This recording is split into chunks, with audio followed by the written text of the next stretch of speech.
Hello student, this is your SST class with Deepika ma'am. Students, हम लोग civics का chapter 18 दी constitution continue कर रहे थे। बेटा, हमने इससे पहली वीडियोस में पढ़ा है फंडामेंटल राइट्स के बारे में। तो फंडामेंटल राइट्स क्या होते हैं? Rights which are considered essential of fundamental for the well being of a person are called fundamental rights. जो किसी इंसान की भलाई के लिए यूज़ किए जाते हैं उन्हें हम मौलिक अधिकार बोलते हैं। तो बेटा, these are 6 in numbers. Their names are right to equality, right to freedom, right against exploitation, right to freedom of religion, cultural and education rights, and the last one is right to constitutional remedies. तो बेटा, इसके बारे में हम detail में पढ़ चुके थे। आज जो हम टॉपिक स्टार्ट करने वाले हैं वो टॉपिक है बेटा हमारा evolution of fundamental rights. Evolution मतलब क्या होता है? मूल्यांकन। एंड फंडामेंटल राइट्स होता है मौलिक अधिकार। तो इसका मीनिंग हुआ मौलिक अधिकारों का मूल्यांकन। अब स्टार्ट करते हैं। Fundamental rights under part 3 of the constitution as mentioned above are however not absolute.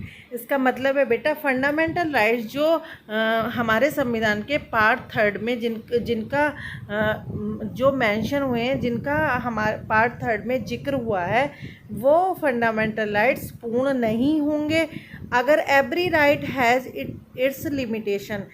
अगर हम लोग उनको सही से फॉलो नहीं करते हैं, बिकॉज प्रत्येक राइट की अपनी एक लिमिटेशन है, प्रत्येक अधिकार की अपनी एक समय सीमा है। For example, right to freedom. अब एक एग्जाम्पल मान लीजिए, हम आपको स्वतंत्रता के अधिकार का एग्जाम्पल देते हैं। Under article 19 is limited to the extent मतलब हद, it does not prove harmful to other citizen. Under article 19 जो हमारे संविधान में प्रस्ताव पारित हुए हैं, उसके आर्टिकल 19 में साफ साफ लिखा हुआ है कि अगर हमें राइट टू फ्रीडम का अधिकार मिला है तो हमें ये नहीं मिला है, हमें अपनी हद पार नहीं करनी है। हमें इस अधिकार के चलते हुए किन्हीं दूसरे सिटीजन्स को हार्म नहीं पहुंचानी है। Next paragraph, these rights can be suspended when president declares a state of emergency in the country. Such a suspension of rights is only temporary. As soon as the temporary is over, the rights are restored. बेटा, इसमें बताया गया है ये जो भी अधिकार है इनको प्रेसिडेंट कभी भी इनको सस्पेंड कर सकता है यदि किसी कंट्री के स्टेट में कोई इमरजेंसी आ जाती है। एंड ये जो सस्पेंशन होगा, ये जो रद्द होंगे, ये राइट्स कुछ टाइम के लिए होंगे, टेम्परेरी, नॉट परमानेंट नहीं होंगे। As soon as the emergency is over, जब भी इमरजेंसी ख़त्म होगी, दीज राइट्स आर रीस्टोर्ड, तो इनको फिर से रीस्टोर्ड मतलब लागू कर दिया जाएगा। Next paragraph, there are certain laws. बेटा, कुछ नियम बने हैं which limit some of these rights, जो इन सभी अधिकारों की समय सीमा को लागू करते हैं पब्लिक इंटरेस्ट के लिए। तो ये जो लॉज हैं, ये 2 एक्ट हैं बेटा, इनकी फुल फॉर्म एग्जाम में आ सकती है। MISA की फुल फॉर्म बताइए, DIR की। ये दोनों एक्ट हैं। तो MISA की फुल फॉर्म है the maintenance of internal security, the maintenance of internal security. And DIR की फुल फॉर्म है डिफेंस ऑफ इंडियन रूल्स। तो ये जो 2 एक्ट पारित हुए थे, एंड द 3rd एक्ट इसके बाद पारित हुआ था जिसका नाम था PDA। तो इसकी फुल फॉर्म थी प्रिवेंटिव डिटेंशन एक्ट। तो ये था हमारा 3rd एक्ट। तो बेटा, इनकी कभी भी फुल फॉर्म आ सकती है आपको एग्ज़ाम में, MISA की, DIR की एंड PDA की। तो तीनों की फुल फॉर्म अच्छे से याद कर लेना। These act are there to safeguard the interests of nation and average these rights to a great extent। तो बेटा, इसमें क्या बताया गया है इस लाइन में? ये जो तीनों एक्ट हैं, MISA, DIR एंड PDA, इनमें कुछ रूल्स पारित हुए हैं जिनके द्वारा पब्लिक इंटरेस्ट के लिए, जिनके द्वारा बताया गया है कि इनकी एक हद एंड एक सीमित अवधि है, इनकी एक समय सीमा है। और ये सारे रूल्स व्यक्ति के सेफगार्ड, सुरक्षा के लिए ऑब्राइज कर दिए गए हैं, मतलब एक समय सीमा में बना दिए गए हैं। Later the Indian Parliament passed another law. इनके बाद पार्लियामेंट संसद में दूसरा एक लॉ प्रस्ताव पारित, एक दूसरा नियम पारित हुआ, कॉल्ड दी नेशनल सिक्योरिटी। तो आ सकता है क्वेश्चन, इन तीनों एक्ट में जो रूल्स लिखे गए थे उसके बाद जो संसद में लॉ पारित हुआ था उसका क्या नेम था? उसको बोला जाता है कॉल्ड दी, यहाँ से इसका नाम है दी नेशनल सिक्योरिटी एक्ट। इस एक्ट में to safeguard the interest and security of the nation, इसमें इससे पहले जो तीनों एक्ट थे उनमें लोगों की सुरक्षा की बात की गई थी, और ये जो बेटा द नेशनल सिक्योरिटी एक्ट था इसमें किसकी सुरक्षा की बात की गई है? नेशन की। तो ये भी आपको याद रखना है कि ये जो तीनों एक्ट थे इनमें इंसानों की, इनमें पब्लिक की सुरक्षा की बात की गई है नेशन के साथ साथ, और जबकि ये जो है बेटा, ये जो नेशनल सिक्योरिटी एक्ट है इसमें नेशन की सुरक्षा की बात की गई है। It also aims at curbing such activities as are considered against the wider interest of the nation. और इन सभी एक्ट का ये भी लक्ष्य है कि हमारे राष्ट्र में क्या एक्टिविटीज़ हो रही हैं उनकी तरफ ध्यान रखा जाए और उनको मद्देनज़र रखा जाए। तो ये क्या थे बेटा हमारे? ये थे इवोल्यूशन ऑफ राइट्स, की राइट्स सही प्रकार से चल रहे हैं या नहीं, तो उनका मूल्यांकन भी होता है टाइम टाइम पर। अब है fundamental duties, next topic. Fundamental duties मतलब हमारी क्या मौलिक ड्यूटीज़ हैं, हमारे क्या कर्तव्य बनते हैं एक नेशन के प्रति। In the present age of democracy there is always a tendency to put all the emphasis on the rights and to forget that rights simply duties. आज की एज में, प्रजातांत्रिक एज में, ये सभी की एक टेंडेंसी बनती है, ये सभी की टेंडेंसी मतलब होती है एक सोच, ये सभी की एक सोच होनी चाहिए to put all the emphasis on the rights, कि हमारा पूरा ध्यान जो है वो अधिकारों की तरफ होना चाहिए, and to forget that rights simply duties. लेकिन क्या हम भूल रहे हैं आजकल अपनी ड्यूटीज़ को? Every right carries with a duty, प्रत्येक अधिकार की अपनी एक कर्तव्य है। If one has the right to follow one's own religion it is one's duty to allow other to follow their own. यदि किसी बंदे को अपने धर्म के अनुसार उसको अनुसरण करने का हक है तो दूसरे बंदों को भी उनके धर्मों के अनुसार अनुसरण करने दो, दूसरे धर्मों में टांग अड़ाने की ज़रूरत नहीं है। Rights and duties are equally important, अधिकार और कर्तव्य इक्वली इम्पोर्टेंट है, याद कर लेना ये लाइन।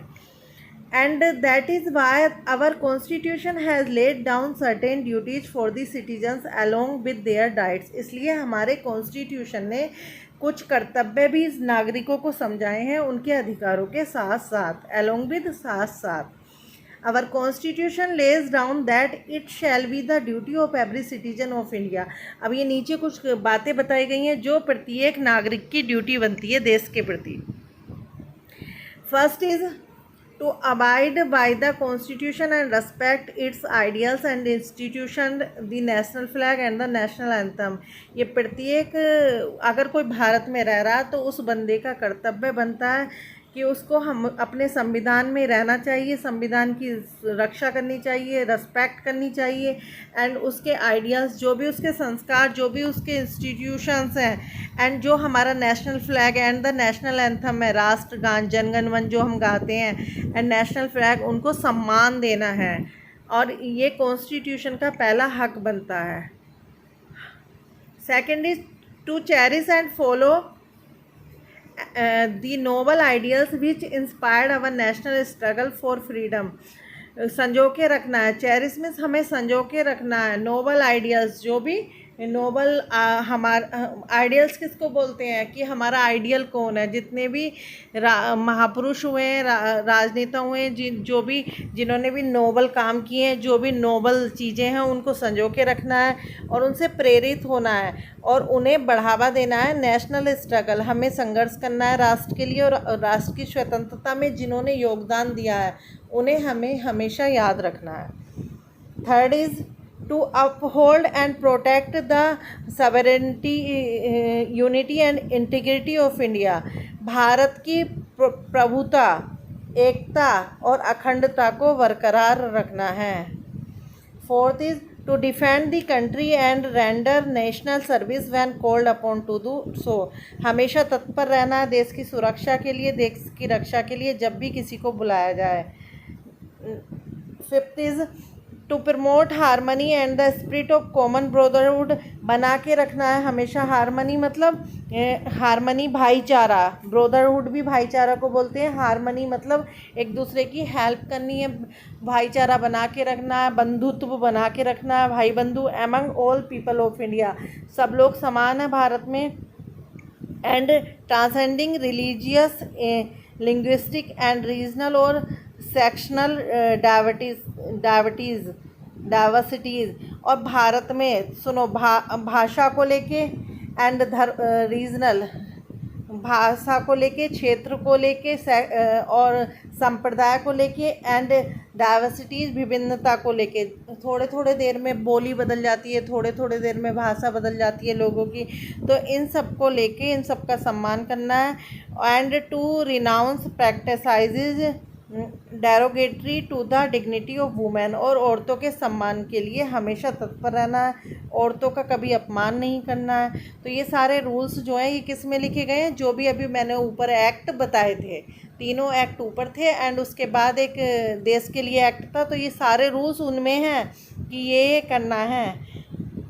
नेक्स्ट है sixth, to value and preserve the rich heritage of our composite culture. अपनी संस्कृति और अपनी विरासत को प्रिजर्व, संजो के रखना है, उसको सुरक्षित रखना है, कोई हानि ना हो पाया जाए। हमारी विरासत, हमारी संस्कृति जो हमें तौर तरीके इस देश ने दिए हैं, जो हमें इस देश से मिला है, उसे संजो के रखना है। Next is to protect and improve the national environment including forest, lakes, rivers and wild life and have compassion for living creatures.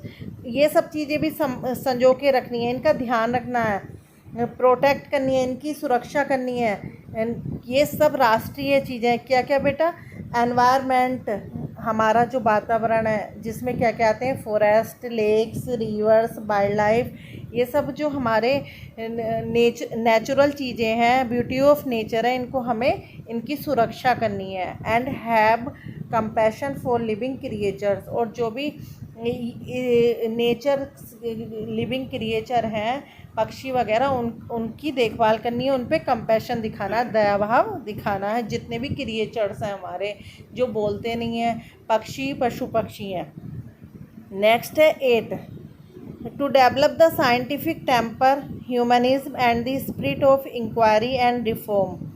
बेटा विकास करना है वैज्ञानिक स्वभाव का अपने अंदर, ह्यूमनिज्म, मानववाद पैदा करना है, and spirit of inquiry and reform. और नई नई चीज़ें खोज करनी है, इंक्वायरी करनी है, और अपने आप को साइंटिफिक तरीके से, मतलब वैज्ञानिक तरीके से आगे आना है। एक तरह से हमें चीज़ों की खोज करनी है। 9 है to safeguard public property and to abjure violence. Public property, उसे ये मत सोचना कि ये फालतू की है, उसे बर्बाद करना है। दूसरों की प्रॉपर्टी की भी रक्षा करनी है जैसे अपनी की करते हैं। एंड जहाँ भी अहिंसा फैली हो उसे हटाकर, जो जहाँ भी हिंसा, वायलेंस मतलब हिंसा, हिंसा होती है मार काट, जहाँ भी हिंसा फैली हो उसको एब्जोर करना है, मतलब ख़त्म करना है। अहिंसा के मार्ग को अपनाना है, ना कि हिंसा के। एंड द लास्ट है बेटा, लास्ट फंडामेंटल ड्यूटी है हमारी, to strive towards excellence in all spheres. प्रत्येक क्षेत्र में एक्सीलेंस मतलब प्रत्येक क्षेत्र में छा जाना है, अपनी जो योग्यता है वो दिखाना है।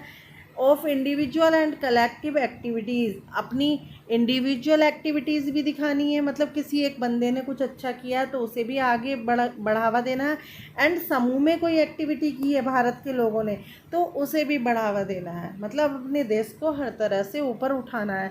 So that the nation constantly rises to higher levels of endeavour and achievement, ताकि हमारा जो राष्ट्र है वो निरंतर उन्नति और उसका लेवल जो है निरंतर उन्नति और अचीवमेंट मतलब हमेशा उन्नति प्रोग्रेस अचीवमेंट की तरफ अग्रसर रहे, मतलब हमारा भारत हमेशा आगे बढ़ता रहे। तो बेटा ये थे फंडामेंटल ड्यूटीज़।